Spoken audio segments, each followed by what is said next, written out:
السلام علیکم ورحمۃ اللہ وبرکاتہ۔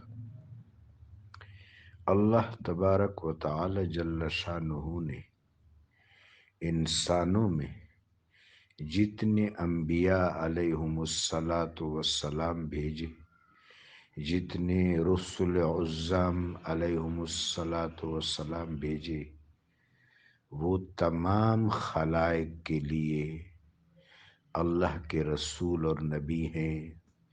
انسانوں کے لیے بھی اللہ کے رسول اور نبی ہیں، جنات کے لیے بھی اللہ کے رسول اور نبی ہیں۔ سورہ جن میں رب جلیل و جمیل نے فرمایا، قل اوحی الی انہ استمع نفر من الجن فقالوا انا سمعنا قرآنا عجبا۔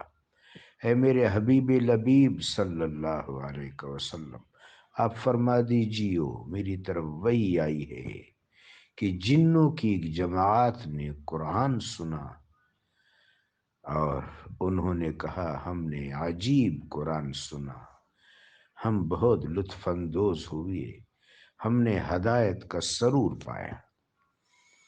قرائن اور آثار اس بات پر شاہد عادل ہیں کہ محبوب پاک صاحب لولاک صلی اللہ علیہ وسلم کے صحابہ جنات میں انسانوں کے نسبت زیادہ ہیں۔